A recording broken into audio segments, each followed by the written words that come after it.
Crosby, Haffner. I'm based in Los Angeles. I've been a technology executive for a long time, primarily in data and business intelligence. Most recently, I ran an email company, one of the largest email publishers, and that's what brought me into direct marketing.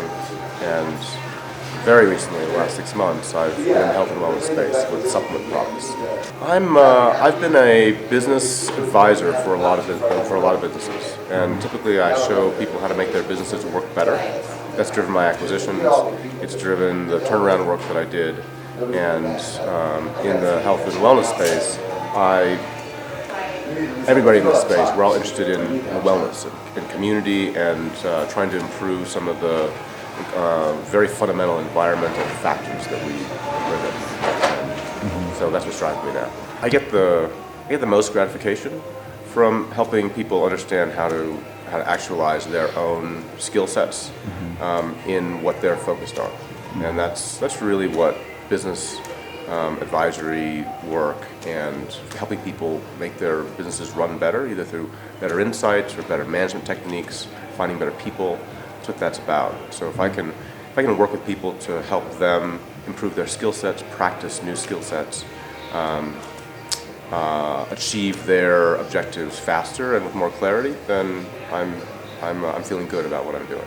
First of all, it's a very specific niche of people. These are all people who have an ethos of really wanting to be involved in communities and doing a business that both provides them a work environment, a life experience that they think is good for them personally, and also is financially profitable and is aligned with their values for their overall community. So my presentation was for how these typically very creative individuals, how do they grow? How do they effectively manage teams of people that often are a little outside of your typical corporate work environment employee? And typically the organizations that these people are in are relatively small. They're fewer than 100 people. Sometimes they're fewer than 20 people. And what they're challenged with is, hey, how do I bring good people into my organization? How do I get them aligned and working well together as teams? And how do I make sure that that my own skill sets are not that they can be scaled with the team that I'm building? So my presentation really focused on hiring and firing, and then management and leadership. And those are very big topics, and so we just sort of touched on some key tips in those areas.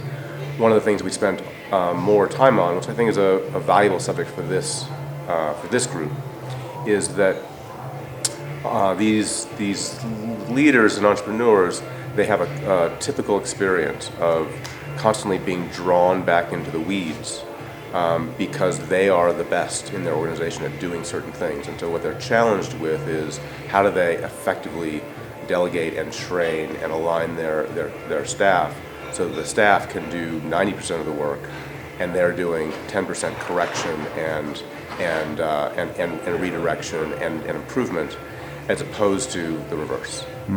And that's all about leverage. That's about how do we as entrepreneurs take the very unique things, the unique insights and skill sets and perspective that we bring to our businesses and to our way of approaching our products.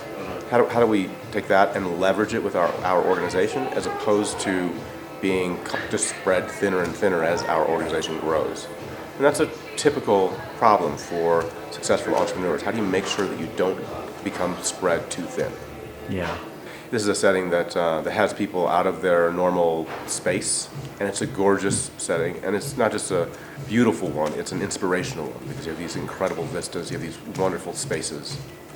Great spot, and a great support team. The Summit support team has been well aligned with the overall objectives that Mike and Hollis have, I think.